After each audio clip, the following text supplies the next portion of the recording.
Hello and welcome to the Backside Dig. I'm your host, Tyler DeSena, and today I'm joined by a very special guest. He's the offensive coordinator, recruiting coordinator, and quarterbacks coach Yes, at sir. at Tiffin University. Zack Blair, how you doing, coach? Man, I'm doing great. I appreciate you having me on here, Tyler. Of course, of course. Obviously, want to start with just like how are you doing? How's the off-season process like? What's the daily schedule look like for someone who's got so many different jobs at their current program?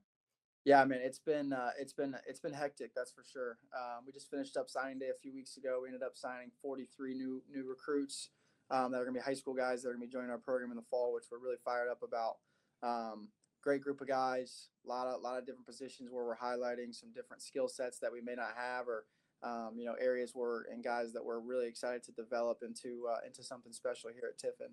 Um, Obviously, the recruiting aspect is great, and we love building those relationships, and we love telling guys about our program, and it's always good when people want to be a part of what you're doing and be a part of what you're building. So that was a great highlight for us for sure.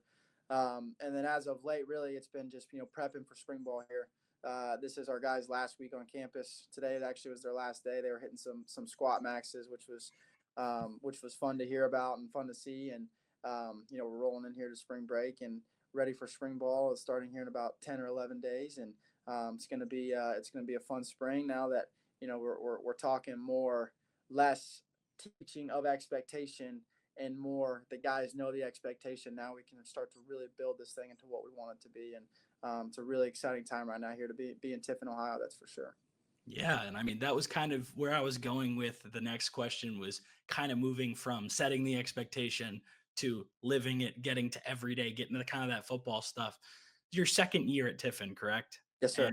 And with that, obviously last year, like I said, first year on the job, what is the kind of experience? How has your confidence level changed moving from being a first year like OC at a new school to now, hey, I got to like get a whole year in. This recruiting is like, kind of getting settled into everything For now as sure. you move into year two. Yeah, so I think the first thing that we've been excited about as a staff is 12 months ago, sitting in the same seat that we're at, our roster looked a lot different. We got in here in January, so we got here after the fall semester had ended. So really, not a ton of opportunity for us to bring any transfers in for the spring semester. So we had 44 guys in the portal when we got to Tiffin, which that was a daunting task in itself. Was communicating to the guys who are currently on the roster or currently in the portal, trying to sell who we were in a short amount of time to get them back onto the roster. We did a really good job. Our interim head coach, Bennett White, he's now our receivers coach here, did a phenomenal job of retaining and then bringing some of those guys back. That was step one when we got here. Was Coach Egan's our head coach, myself, and a few other coaches, and Coach White. Our sole job was getting guys out of the portal and getting them to buy into what we were doing in a short amount of time. The exciting thing, right, is now that we've got the guys that we want here. We got the few transfers that we needed here. We've had 12 months to develop the guys that were here and were bought into the culture. But for us, really, that's been the biggest area of improvement we've seen is just the buy-in to the culture. Again, 12 months ago, you're talking about setting the expectation, you're talking about rules, and you're talking about what the culture, what we want it to look like, and guys, whether they were still hesitant to be fully bought into that. But now the guys that are here are 100% bought into that, and seeing the steps that they've taken culturally has been one of the most exciting things that we've seen here at Tiffin. From a football perspective, right? As a first time offensive coordinator, we talk a lot about recruiting up until spring ball, and I was like, man, guys, we gotta put a playbook together. We gotta get our offense ready here for spring, and less of that obviously rolling into this spring, and more of, man, we've had 12 months to teach our guys the system. They know the operation. They know the things we want to do schematically. They know the things we want to do operationally and structurally. Now it's about building off of the idea of, man, okay, we understand the discipline of what we're trying to accomplish. Now let's dive deep into the detail of what we want to do and how we want to attack. And really, instead of learning the offense, now it's going to be about growing in your technique, right? Going personally, right? Seeing that growth over the course of the next 5 weeks is something we're really excited about. Yeah, and I mean, you kind of were in a lot of your players now situation last year, like you said, being the new guy in town, being the new OC, it was a lot of you trying to grasp what's in front of you, what the job is at hand. And now, like you said, kind of moving from the discipline to the details and being able to get things together and start to work on, getting to football. For But sure. obviously, like you said, first year offensive coordinator. Before that, you had passing game coordinator's title at two stops. And I was wondering, for a lot of people who obviously, aren't in any of these, aren't in these locker rooms, aren't in these meeting rooms, what kind of a jump is that? What does that position look like in comparison to what you're doing now? Because a lot of people see passing game coordinator and they're like, okay, it's an assistant coach job, but then they see offensive coordinator and they're like, whoa, play calls, play designs, and they don't really have the ins and outs. So how would you compare, those last two stops and those jobs to the responsibility you have now? Definitely. So obviously you already touched on it, but the biggest aspect of that is the play calling, right? Mhm. First time calling plays was this past fall. Prior to that, as a pass game coordinator, more so, you talk about coordinating the pass game. That's more so developing and game planning what we want to do from a pass game perspective, right? So on Monday mornings when we sit down as an offensive staff, my job was to provide answers to our offensive coordinator as to what I think our pass game should be doing this week against a specific opponent. Really, it's more of a quality control where you're looking through our schemes, you're looking through what we're good at, looking at what our quarterback really likes, what he doesn't like, and applying that to what you think will work best schematically in a given game week. And on game days, obviously the aspect of play calling was very new to me this year. But I had some opportunities, obviously, to dip my toe in that at Saginaw Valley. Had the opportunity to call some plays, and really the head coach was the one who was calling our offense at Saginaw, and having the opportunity for him to lean on me heavily, excuse me, in the pass game was something that was earned over time, but something that I think really allowed me to grow as a play caller moving into this year, which was very very unique. And obviously the play calling aspect is a huge piece of it, but more so, the organization of managing people was the biggest step that I had to take as a coordinator. Being in charge of four other guys on our staff, being in charge of 60 guys on our offense, right? That was the biggest jump, and where I saw the most growth over the last 12 months was the management of people, and less of scheme, right? And less of play calling, but more of, okay, man, I got 65 guys I'm in charge of, right? I got to present our offense to them in a way that they're going to be very confident going into initially spring ball, but then into the fall, right? Each week, I had to stand up there in front of our guys and, hey, this is how we're going to attack these specific opponents structurally, and that was unique, definitely for me this year. Of course, because I mean, yeah, moving from a spot where you're saying a lot of it is just trying to figure out, what you're going to try to implement, but not necessarily calling the plays. But now you're kind of the boss of that side of the ball, For and that's sure, what it for comes sure. down to. And it's a lot more responsibility. And I wanted to touch on that and kind of getting into coaching for you because you haven't been doing this for all too long. And you went from playing at Indiana Wesleyan to graduating there and then coaching there with what the following year. So I was wondering when it comes to that, what kind of made you make that jump? Was that something you always kind of saw yourself doing? Was it something that you had influences on the staff? I know obviously you were a coach under your same head coach who you played for. So I was Yeah. wondering what was the thought process going into kind of accepting a job on a staff and moving more into the coaching world? Definitely. So and I wouldn't even say it's a coaching journey, but my decision to want to get into coaching really affected my decision with where I wanted to go to college. Growing up, I loved football. From a young age, my dad was a coach, and I saw the influence that he had on young people's lives, and I wanted that same influence. I wanted to have passion for what I was doing occupationally, that yes, I would be able to have passion and show up to work every day and be really excited about what I'm doing. But then also, I wanted to have the opportunity to influence young men's lives. And I think when you look at the demographic of college football players, right? You're talking about 18 to 22-year olds, right? You want to talk about those are the most formational years in a young man's life, right? A lot of decisions are made during that time that really affect and shape um, a young man's life, right? And I wanted to be a part of those decisions and help guys through those hard times and those good times, and be there for them when that's their first time away from home, and they are on their own for the first time, and their parents or their guardians are no longer in charge of them, and I wanted to be there right there by their side in their mud puddle when the good and the bad happened. So that was something that I really wanted to do from the jump. My recruitment actually was heavily influenced with me wanting to get into coaching. So I had a lot of Division 1 opportunities to go play baseball. To be honest with you, were probably better than my Division 1 opportunities to go play football. But I knew when I was a senior in high school, I wanted to coach college football, and so I would do whatever it takes to get myself into a position where I would be able to learn and to be influenced by college football coaches at the highest level. So I took an opportunity to walk on at Ball State, which ended up being one of the coolest and best experiences that I've had in my football journey.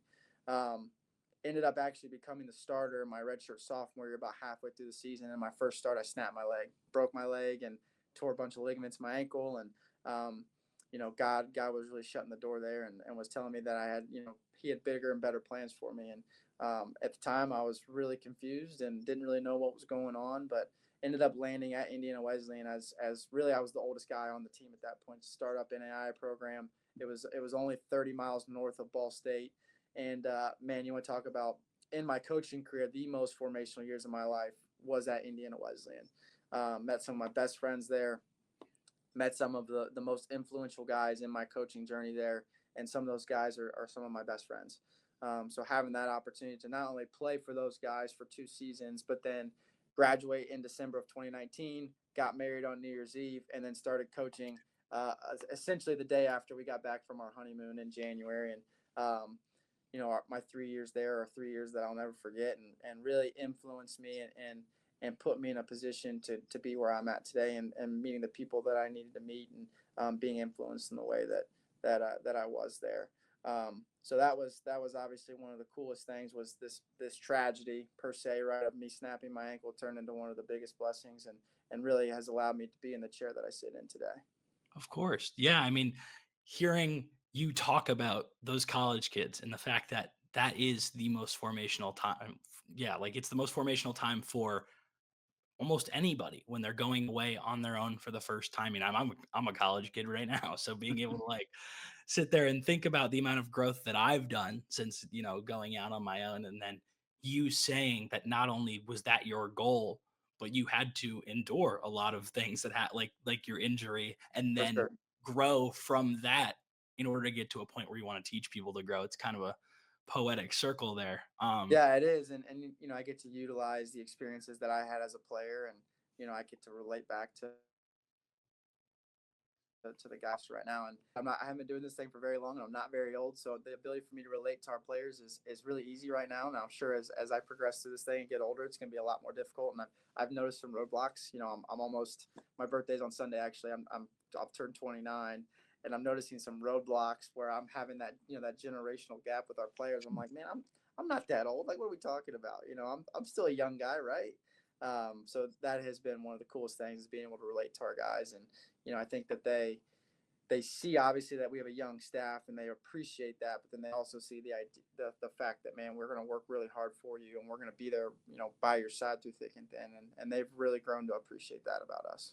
Yeah, I mean, and that's a kind of a proving ground for a lot of coaches, is that not only just the young stage from being somebody who doesn't have that much experience, but when you're looking at a lot of your peers and they're like significantly, older, have more experience, it is a point where you kind of have to show them, your players, that you're there for them and that you want to see them improve just as much as somebody who might be, you know, turning 50 next Yeah, week.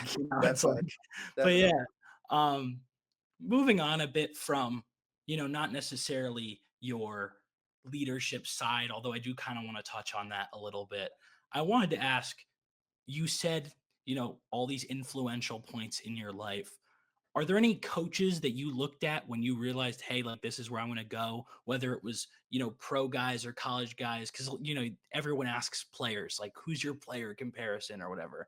for But for sure. coaches, like, a lot of it isn't as much comparison as it is like influences and trying to, lead in a similar way. Or this is the kind of play calling philosophy I come from, where we see all these different coaching trees that branch off.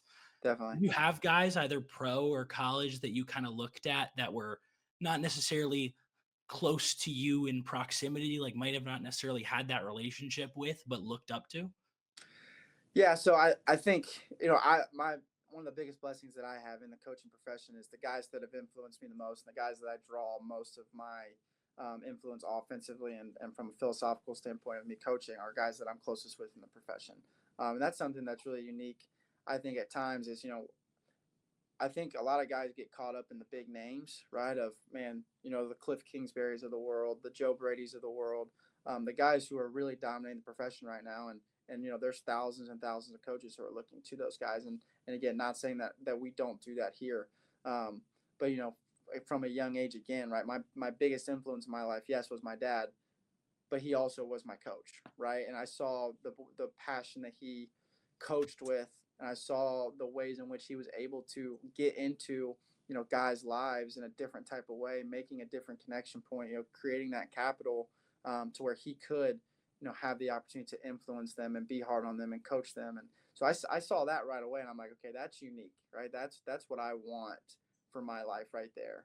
And then really, as I went through college, and got to Indiana Wesleyan specifically, there's three main guys, and I'm lucky enough to have worked for all three, and currently working for one of those guys right now, and our head coach Brett Atkins. But he's someone that from the jump, from when he got to Indiana Wesleyan, he was somebody that I saw how hard he worked. I saw the discipline in which he coached with, and not only coached with, but the way in which he lived his life outside of the office. He was someone right away that I knew I want to get close and tight to that guy, and I want to learn how he does things. He was the youngest Division One position coach at one time. He was the offensive line coach at Akron at 26 years old, and I knew that I wanted to be a young coach in an influential role. And so right away, he was someone that I latched onto. And the two other guys are two of my best friends, Jordan Langs, who was our head coach at Indiana Wesleyan, and then Eric Terrazas, who was our offensive coordinator at Indiana Wesleyan, who I played for and then coached for. Um, and then he's now is at Kansas as a senior offensive analyst. And again, those two guys built Indiana Wesleyan from the ground up. And you want to talk about taking a place that legitimately was built from the dirt. I mean, no stadium, no locker room, no nothing, and has now turned Indiana Wesleyan into the powerhouse that they are at the NAI level. And so those three guys, and obviously my dad are really the four guys that I've looked to in this profession. And from a play calling perspective, from an organizational perspective, from a culture perspective, from a coaching philosophy perspective, I look to those three guys. And to be honest with you, even today, right, when I have a question about something we're doing schematically, or I have a question about how I should be carrying myself on the practice field, whatever it may be, those are the three guys that I go to and ask for advice. And I know that I'm going to get a straight answer from them no matter what, and that's going to allow me to grow, right? And that's ultimately what I'm trying to do is grow as a coordinator and allow us to be as successful as possible.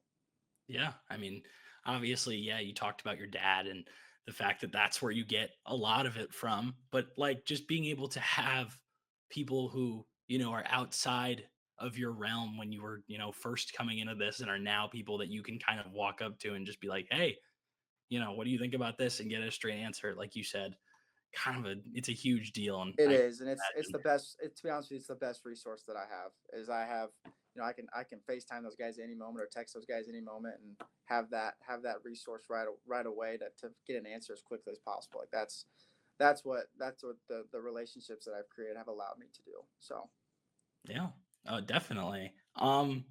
As we kind of move forward and talk more so about now and more so about 2024 with Tiffin, just as somebody an outsider watching a lot of the tape, a lot of what I saw, at least schematically, was a lot of like horizontal stretching of defenses, a lot of motion across the formation, a lot of breaking a stack or a bunch and almost doing like, as somebody who watches a lot of pro ball, a little bit of like Miami Dolphins kind of cheat motion esque stuff, but also orbits and all these ways to spread the field from either a condensed formation or do vice versa with tight ends coming in. What kind of emphasis do you place on the horizontal stretching of a defense, being able to kind of play sideline to sideline? Yeah, I mean that's who we are offensively. Is we want to make defenses defend 53 and a third of the field, right? And whatever capacity that looks like, right? Like you talked about, we love getting into condensed sets and creating space, right? Like you create space just by getting into condensed formations, but then also being having the opportunity and the ability to max wide receiver splits, create spread looking sets and put guys in conflict, right? When guys are in space, they're in conflict, right? And that's all we're trying to do is create space. And pre-snap, making it look different every snap, right? Like we want to get into unique structures. We want to motion. We want to shift. We want to provide as much eye candy as we can to a defense pre-snap, and then we want to be super simple post-snap, right? That's what we tell our guys is we want to find the few concepts in the pass game, the few run schemes in the run game that we love in a given game week, and we want to hammer those schemes. And we want to find as many ways as possible to run a specific play as we can, right? It's the whole, appear complex, remain simple, right? That's what we're trying to do offensively on every single snap. Is we want to appear really, really complex to defenses, and then post snap for our guys, it's the same place, right? And they've seen those consistent pictures and those consistent structures to where they know exactly what they need to do on any given play. That's really what we're trying to do offensively. Is we want to create space for our best players to go make plays, and we want to create those consistent pictures for our guys every snap to where they've seen, it may be a different play, but holistically they've seen that same concept time and time again through the course of a game week or a season. Yeah, I mean, and that's exactly what I see. Like when watching, your guys' tape and watching last year, a lot of it is, hey, we might have 3 or 4 ways to get to this like counter run, but the base principles remain the same. Or hey, we're gonna run like these high-low kind of bench concepts to either side, but we can do it from spread, condensed, running in a variety of ways. And I kind of wanted to take that and segue into just a couple clips that I have. Okay. Just of a couple of games that I watched. The first one here is the kind of the one that we that you kind of saw me from, and that I kind of kind of looked up and was like, hey, whoa, this is a I like this call. And I was just wondering, how do you develop something like this where you're kind of coming out in a wing setup and you ran earlier in the game, actually earlier on the drive, a counter style run to get down into this territory, and then being able to, kind of motion off of it, make it look like it's almost a QB counter or power type of situation, and then run this little pop pass over the top, which you did several times last year. Yeah, so this is definitely influenced from my Indiana Wesleyan days. In our short yardage package, third and short, fourth and short, and on the goal line, we want to heavy up, right? And we want to get into structures where we know we're going to get consistent outcomes, right, from a defense. We know how they're going to align. We know what they're going to give us, right? And we want to attack specific guys, right? And in the past, what I've normally done, right, and what we've normally done is we want to create as many pullers as we can to block guys, right? Well, this was something that we saw in the summer that a team was doing from an RPO perspective, and all we're telling our quarterback to do here is he's reading the edge player, right? He's reading the edge player, and we're having our running back run a rail route. Essentially we're trying to put that guy in conflict, and we're accounting for him with two guys. We're accounting for him with the center there, as you see in this pin and pull scheme. Pulling for that edge player, but then also we're also accounting for him with our running back who's running that rail route, right? And all we're telling that quarterback to do, right, is you're going to take two shuffles. If that edge player sets a hard edge like he's taught, you're going to flip it over his head for a touchdown. Or if he peels with the running back, now we've accomplished what we needed to from a puller's perspective. Right now, he's blocked him per se by covering him, and then you get the extra hat there, with your center and your tight end on the backside who's in a wing alignment pulling, and you got a hat for a hat run, right? So this is just our way in short yardage of having the ability to sub in our backup quarterback who was a really good runner, and utilize his skill set to his ability, and then also asking our running back who Ron's probably not going to like me saying this, but he's much better with the ball in his hands than he is blocking, right? So why would we ask him to do something he's not as good at, right? Let's put him in space, right? Let's let him do what he needs to do. If they cover him, great, we'll run it, and if they don't, right, we'll flip it out like Keegan does right here, for a walk-in touchdown. So something that we saw from the previous week that Saginaw Valley had done, and again our ties back to Saginaw Valley. We saw that a very similar set, with the very consistent motion where we're getting man coverage and we're putting that edge player in a ton of conflict here, and that's all we were trying to do. We ended up running this play 2 or 3 times this game, and you know, the next time we ran at the edge player ended up running with the back, and then we ended up running it for an 11-yard gain.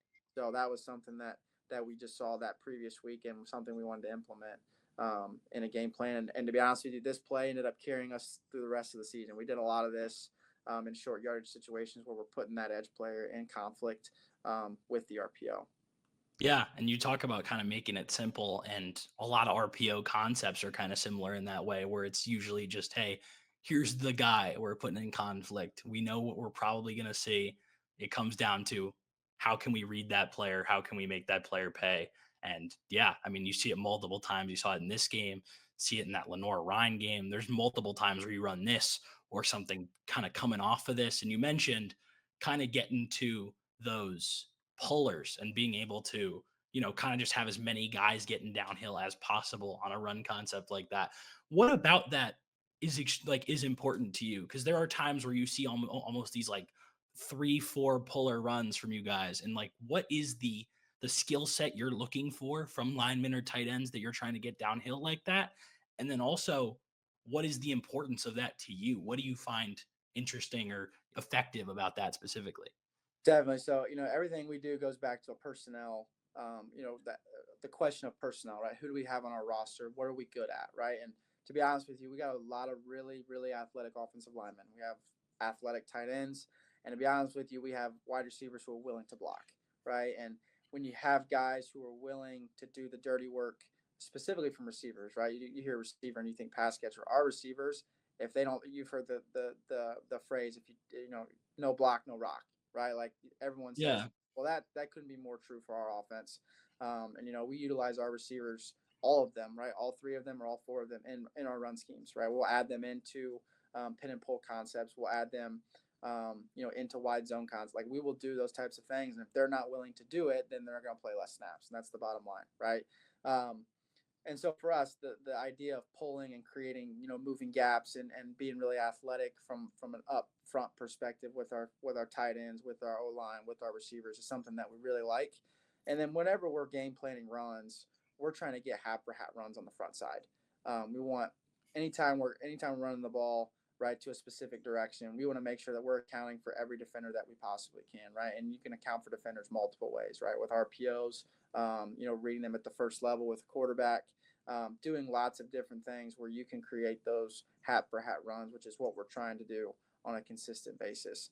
And then also our running backs love running behind pullers. It makes their job really easy because they're married to those pullers, right? And wherever those pullers go, they go.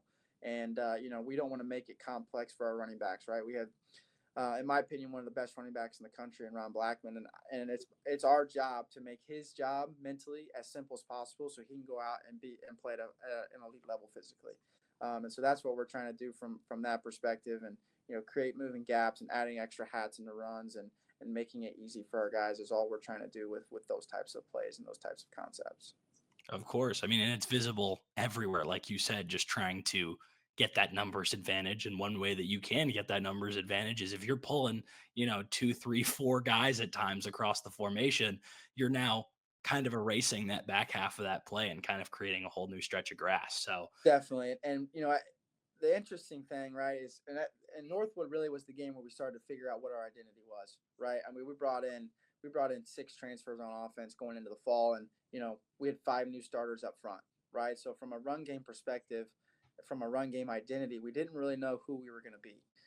And so those first few games were crucial to us identifying who we were going to be from a run perspective, and also just from a from an operational perspective, because you know you have this idea and this theory of who we want to be, you know, in the during fall camp, during the summer, right? We see our personnel, we know what we think we're going to be good at, but you never truly know until you get out there and you start playing. You start playing the Lenore Ryans of the world, and you start playing the Northwoods and the Ashlands and the Finleys of the world. We don't really know who you are until you get out there, and that was something that was really important to us as we got through the fall. Was we really figured out and honed in on what our identity is going to be offensively, and that has allowed us to see some success on offense. Um, and you know, going back to the polars as we were talking through our identity, right? And you see the 3 and the 4 polars within different run schemes for us. Uh, we ended up figuring out, right, at times you don't want to add more hats to the run, right? Like if Yeah. we can create space and let our best players go make plays, then that's what we want to do.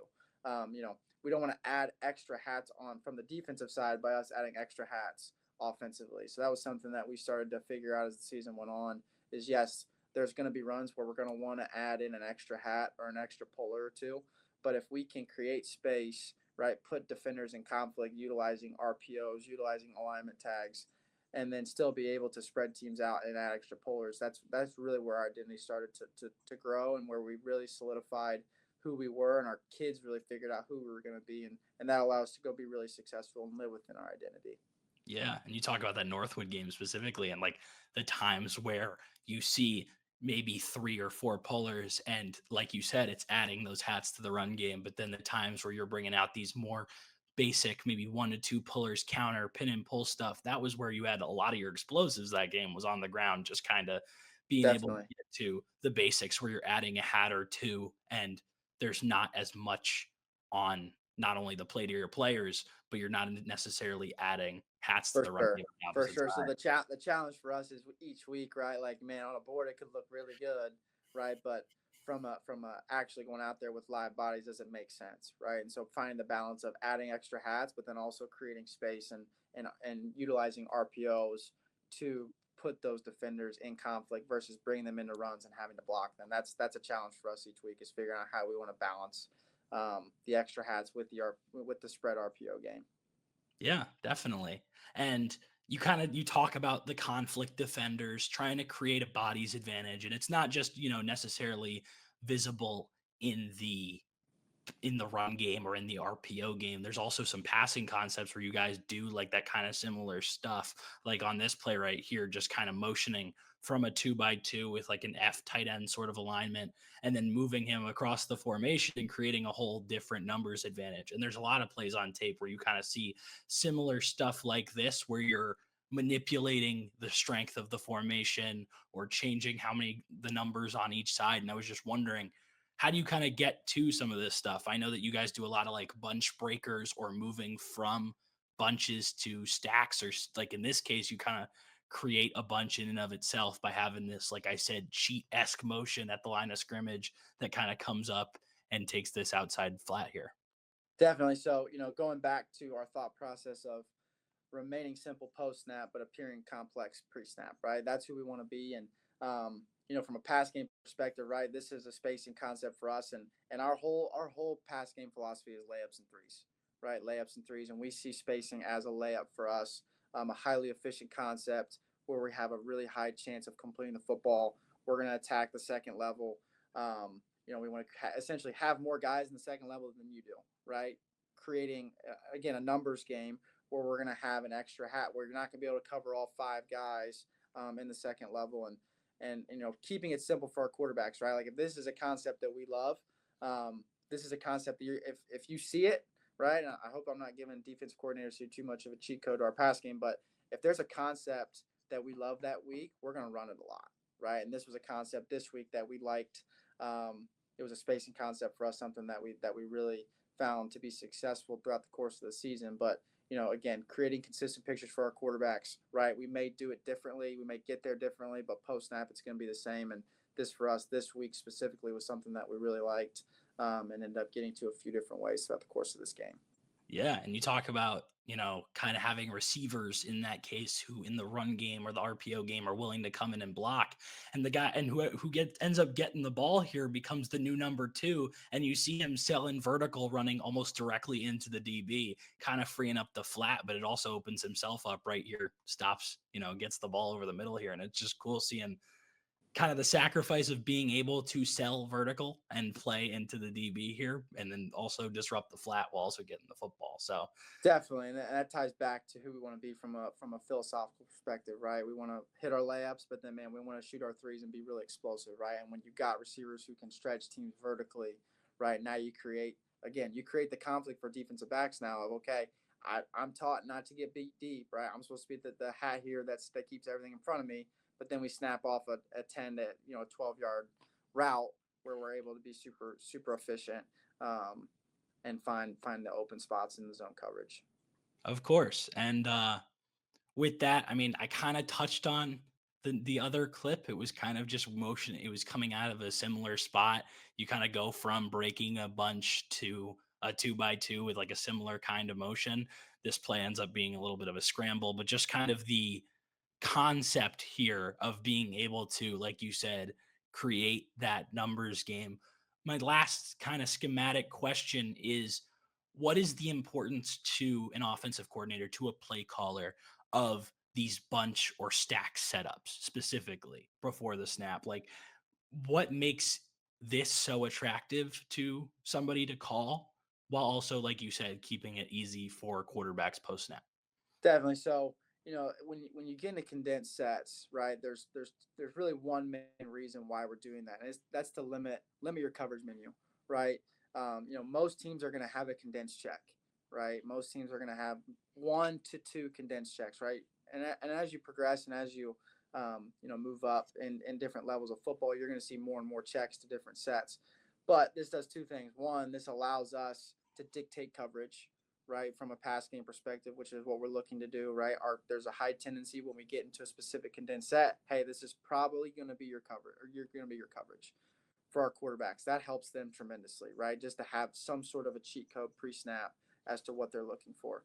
And then from a run game perspective, what condensed sets do is now it puts corners a lot of time as your force player, right? Mhm. And again, nothing against corners, but there's a reason there's safeties and corners, right? Safeties love to tackle, right? Safeties love being physical, right? And what that does is it creates clouded looks at times where now your corner has to be the player that is your force, right? And now your safety is going to be, a deep third player where he's no longer a part of the run fit. And that's what we're trying to create is, again, knowing your personnel, right, for us on our side, but also for a defensive side, knowing, hey, generally corners love to cover. They don't want to tackle, right? And I'm not saying that there's not corners that aren't physical and great tacklers. And there's definitely that across our conference for sure. But all in all, making presumptions about what different DBs do, right? We know that safeties are more physical, they're better tacklers, right? They're not necessarily as good in coverage as corners would be. So let's manipulate that and try and get corners more into fit than safeties.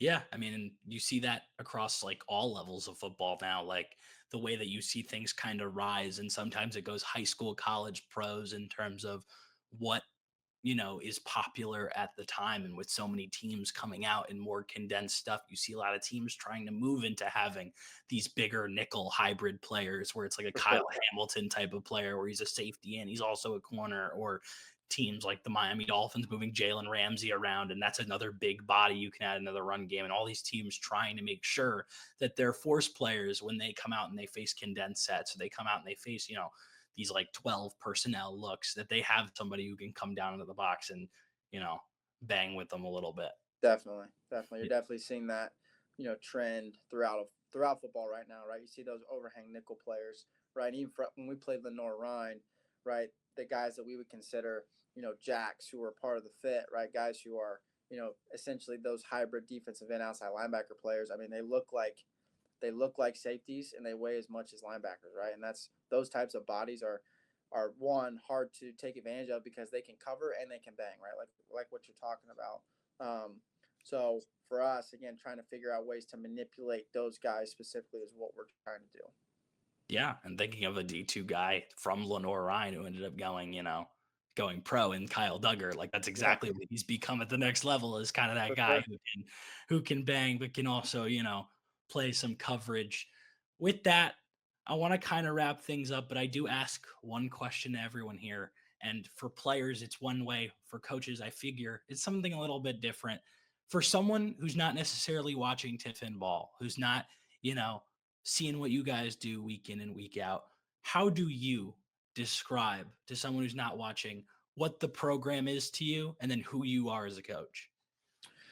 Yeah. So, again, at Tiffin, right, we talk a lot about relationships and development, right? We talk about building those deep, meaningful connections within our staff, right, which then trickles down to our players. It's a coach to coach relationship, it's a coach to player relationship, and then it's a player to player relationship, which is really the relationship that we're trying to create a deep, meaningful connection with, right? And when you talk about a place to me, right, like when you talk about what Indiana Wesleyan meant to me, right? Great university, awesome football program. But what made that experience special to me was the people, right? And what's making our experience here at Tiffin unique and exciting, and something that people want to be a part of, is they look around and they see the people that are involved with the program, right? They see the fact that we're authentic in who we are. You're not gonna, hear one thing on a visit and then you get here and it's different, right? We try and be as transparent with guys as possible, and people are starting to grow to appreciate that. I think with social media, with the way things have started to trend, right? There's a lot of false fronts people can put on. There's things people can portray in their life that may not actually be true, right? And for us, we want to be the exact opposite of that, right? Like we want to be as transparent as possible with recruits. That way, when they get here, there's no expectation that isn't being fulfilled. We don't make promises in this program as far as, we're going to win championships, we're going to win this many games, but we will promise people is you're going to have an incredible experience here because the people that are involved with the program, and you're going to be developed, right? From the best player on our roster to the worst player on our roster, we will develop you in every area of your life, from football to academics, to spiritually, to any part of your life. We're going to be in there with you, and we're going to help you grow in that area, right? We talk a lot about you don't live your life in silos, right? If I'm not playing well on the football field, there's probably a reason for that outside of football, right? And when we see a guy, struggling mentally, maybe he's being really quiet, right? Maybe he's not really saying a whole lot when normally he's a very talkative guy. Well, that's going to affect whatever the reason is for that. That's going to affect his academics. That's going to affect his play on the field. That's going to affect the relationships that he has with his teammates, with his significant others, with his family. And we want to make sure that we have a beat on what's going on within our program. And really, the way that you do that is by creating those deep, meaningful connections with our players, right? And when you build up that capital to where, I can have a great relationship with every guy within our offense. When I want to get on them or I want to coach them hard, I've built that capital up enough to where they know I have their best interest, right? And that's something that we've done a really good job of as a staff. Coach Atkins has done a phenomenal job of creating relationships within our staff, right? To where when we need feedback as coaches, he provides that, right? And we know it's not from a place of anything else other than the fact that he wants to develop us into the best coaches possible, right? Well, then that's a trickle down effect to our players. Well, now we created that deep, meaningful connection with them, to where now we have the opportunity to step into their life and develop them from a positive perspective, and also from areas where they need growth, right? And for us, it's relationships and it's development, and that's who we're going to be. Um, and with coaching, right? We talk about like my philosophy. It is a direct reflection of that. I love ball. I love sitting here talking about football, right? We talked about those three plays you showed me. Nothing brings me, more excitement than being able to talk about football. But for this to mean anything to me, and for this to mean anything to our other coaches, we have to have that relationship with our guys, because ultimately, right, wins are going to happen, championships are going to happen. But when you do it with people who you truly care about, when you do it with people who have your best interest, it just makes them that much sweeter, right? And that's what we're trying to accomplish here. Is we want to build great relationships that, when we do win those big time games, and we do really cool things here at Tiffin, that they're that much sweeter when you're doing with people that you really care about. Yeah, I mean, and you kind of the way you describe it is perfect, because it's not, we can talk all we want about what you guys are going to do from your spread or condensed formations, and everyone gets into the weeds, including myself, about X's and O's, because that stuff is really exciting. But at the end of the day, coaching is teaching, and teaching is trying to promote growth. And like, Definitely. yeah, Definitely. We have a saying, and it's been a saying that I've known since Indiana Wesleyan. But our head coach played at Mount Union, and learned from one of the best college coaches to ever coach the sport, and Larry Karras, and the highest winning percentage by any college coach in history. And he had a saying, no learning equals no teaching, right? And like you just said, coaching is teaching, right? And we're teaching our guys every single day. Yes, football, but ultimately life, right? And that's, again, what we're trying to accomplish here is, when guys leave this place, we want them to have a great experience on the field, but more importantly, we want them to be better husbands, be better fathers, be better workers, be better leaders, be better community members, and have that lasting impact on them. When 40 years from now they think about the influence in their lives, and us coaches want to be that influence. yeah, of course. Well, with that, I will let you go because obviously I had a blast. I really do appreciate you coming on. Like, just want to get one more grasp of when are things starting up for you in spring ball? Yeah, so our guys finished up their last lift this afternoon. I think it's wrapping up here actually right now. They'll have tomorrow off, no classes, no nothing. They're all going back home or they're going to somewhere warm. Which I'm sure they're really excited about.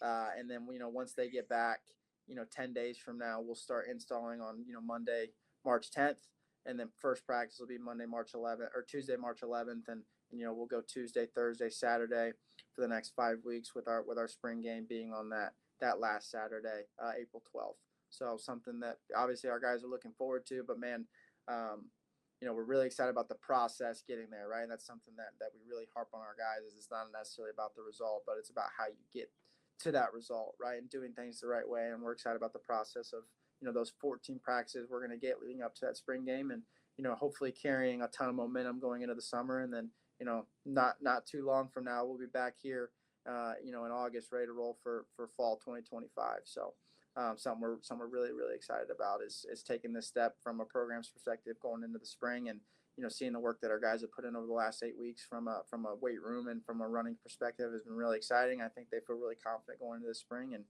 creating that momentum into the summer is something we're really excited about.